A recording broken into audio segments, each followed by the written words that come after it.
Ukraine और रूस के बीच युद्ध विराम की संभावना अब बहुत कम है। यूक्रेन के राष्ट्रपति जेलेंस्की ने अमेरिकी राष्ट्रपति ट्रंप के शांति प्रस्ताव को रद्द कर दिया है।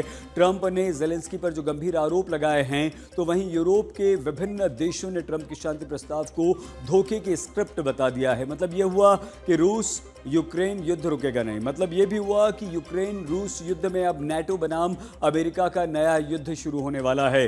सवाल यही है कि अब क्या होगा, क्योंकि ट्रंप के साथ दुश्मनी मोल लेते ही पुतिन की सेना ने यूक्रेन पर 700 से अधिक हवाई हमले किए। पुतिन का बारूदी संदेश यही है कि अब बार बार का युद्ध शुरू हो चुका है। अमेरिकी राष्ट्रपति ट्रंप और जेलेंस्की में ठन गई। ट्रंप के शांति प्लान पर यूक्रेन यूरोप का अड़ंगा। अब अमेरिका बनाम यूरोप के बीच जुबानी जंग।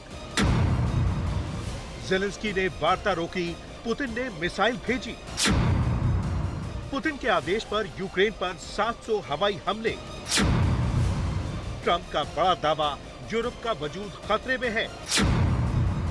आर पार की लड़ाई, रूस को ट्रंप की हरी झंडी। जैसे ही अमेरिकी राष्ट्रपति ट्रंप के शांति प्रस्ताव को यूक्रेन और यूरोप ने खारिज किया, ठीक वैसे ही यूक्रेन के खिलाफ पुतिन की सेना ने विध्वंसक हमले शुरू कर दिए। यूक्रेन आर्म्ड फोर्सेस डे से पहले रूस ने यूक्रेन के 29 ठिकानों पर 653 ड्रोन अटैक और 51 घातक मिसाइलों से बड़ा हमला किया। यूक्रेन के अहम एनर्जी स्टेशन और रेलवे नेटवर्क को निशाना बनाया है। ट्रंप के शांति प्रस्ताव को खारिज करके यूक्रेन और यूरोप ने अब रूस के साथ साथ अमेरिका से भी दुश्मनी मोल लेने का जोखिम उठाया है।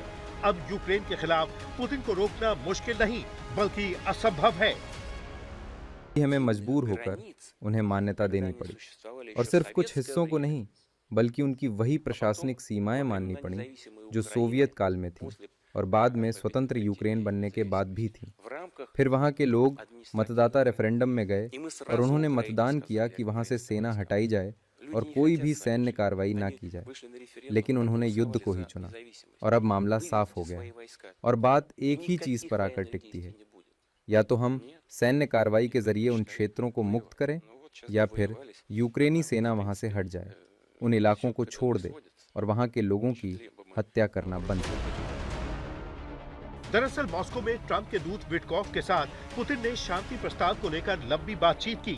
पुतिन ने युद्ध विराम के लिए अपनी शर्तें विटकॉफ को बता दी थी, लेकिन पुतिन की मीटिंग के बाद जेलेंस्की और विटकॉफ की मीटिंग रद्द हो गई। मीडिया रिपोर्ट्स के मुताबिक ट्रंप के शांति प्रस्ताव पर जेलेंस्की बातचीत को राजी नहीं है। ट्रंप की तमाम कोशिशों के बाद यूक्रेन और अमेरिकी अधिकारियों के बीच 3 दिनों तक बातचीत चली। इस दौरान विटकॉफ और ट्रंप के दामाद जेरेड के साथ जेलेंस्की की मुलाकात नहीं हुई। यूक्रेन के अहम एनर्जी स्टेशन और रेलवे नेटवर्क को निशाना बनाया है। ट्रंप के शांति प्रस्ताव को खारिज करके यूक्रेन और यूरोप ने अब रूस के साथ साथ अमेरिका से भी दुश्मनी मोल लेने का जोखिम उठाया है। अब यूक्रेन के खिलाफ पुतिन को रोकना मुश्किल नहीं, बल्कि असंभव है। जेलेंस्की की हिमाकत से ट्रंप का पारा हाई है। ट्रंप का शांति प्रस्ताव यूक्रेन ने खारिज किया, तो उसका असर भी अमेरिका और यूक्रेन, अमेरिका और रूस के रिश्तों पर दिखने लगा। अमेरिका ने शुक्रवार को 29 पन्नों का एक दस्तावेज जारी किया है। वही दस्तावेज जिसमें अब रूस के लिए डायरेक्ट थ्रेट और दुश्मन जैसे शब्दों का इस्तेमाल नहीं किया गया है। ट्रंप प्रशासन ने अपनी नेशनल सिक्योरिटी स्ट्रेटजी में बड़ा बदलाव किया है। ट्रंप की विदेश नीति में सबसे बड़ा बदलाव यह है कि अब रूस को अपने लिए खतरा नहीं मानेगा अमेरिका। अब नई पॉलिसी में रूस के लिए नरमी बरती गई है और कुछ मुद्दों पर सहयोग करने की बात कही गई है। वहीं ट्रंप प्रशासन की रिपोर्ट में यूरोप की आलोचना की गई है। ये तक कहा गया है कि यूरोप का वजूद अब खतरे में है। रिपोर्ट में दावा किया गया है कि 20 साल से कम वक्त में यूरोप का अस्तित्व मिट जाएगा। यही नहीं, अमेरिकी रिपोर्ट में कहा गया है कि बहुत जल्द कई यूरोपीय देश इतने कमजोर हो जाएंगे कि वो अमेरिका के भरोसेमंद सहयोगी नहीं रहेंगे। अगर यूरोप को अमेरिका का विश्वसनीय सहयोगी बने रहना है, तो उन्हें अपना रास्ता बदलना होगा। यानी अमेरिका की विदेश नीति अब अपने हितों पर आधारित होगी। यूक्रेन रूस युद्ध के बीच अमेरिका की विदेश नीति में ये बड़ा बदलाव है। वही बदलाव जिसे लेकर अब यूरोप के तमाम मुल्कों ने अमेरिका के खिलाफ मोर्चा खोल दिया है। फ्रांस के राष्ट्रपति ने अमेरिका पर गंभीर आरोप लगाते हुए कहा है कि अमेरिका बिना मजबूत सुरक्षा गारंटी दिए यूक्रेन को अपने इलाके छोड़ने के लिए मजबूर कर सकता है। अमेरिका यूक्रेन को धोखा दे सकता है। रूस शांति नहीं चाहता, वो लगातार उकसाने वाली सैन्य कार्रवाई कर रहा है। हमें रूस पर और दबाव डालना होगा ताकि वो शांति के लिए मजबूर हो जाए। वहीं ब्रिटेन ने यूक्रेन में शांति सेना का प्रस्ताव दिया है। इसका मतलब है कि यूक्रेन में यूरोपीय मुल्कों की सेना तैनात की जा सकती है। कीर स्टारमर ने यूक्रेन युद्ध में सीधी एंट्री के संकेत दे दिए हैं। यूक्रेन अपना भविष्य खुद तय करेगा और शांति सेना यूक्रेन की सुरक्षा की गारंटी देने में अहम भूमिका निभाएगी। जर्मनी ने भी ट्रंप का नाम लिए बिना यूक्रेन रूस युद्ध में अमेरिका पर निशाना साधा है। ट्रंप के शांति प्रस्ताव को साजिश का हिस्सा करार देते हुए कहा है, आने वाले दिनों में बहुत सावधान रहिए, आपके साथ और हमारे साथ खेल खेला जा रहा है। चाहे फ्रांस हो, ब्रिटेन हो, जर्मनी हो या फिर यूक्रेन, अभी तक इनके निशाने पर पुतिन थे, लेकिन अब पुतिन के साथ साथ ट्रंप भी हैं। तो क्या यूरोप के दम पर ज़ेलेंस्की ने ट्रंप के शांति प्रस्ताव को बेदम कर दिया है?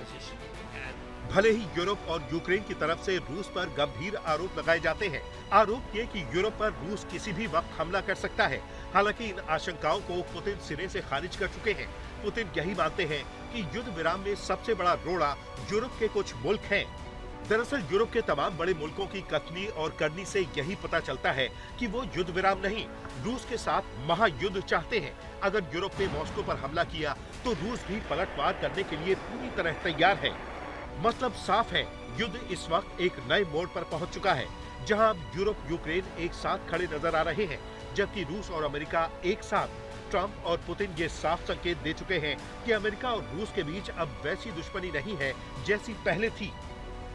यूक्रेन को लेकर तो निश्चित रूप से मैं फिर से कह सकता हूं कि इसे लेकर मैं सकारात्मक हूं। मुझे कोई शक नहीं है कि वो ईमानदारी से एक शांतिपूर्ण समाधान खोजने का प्रयास कर रहे हैं।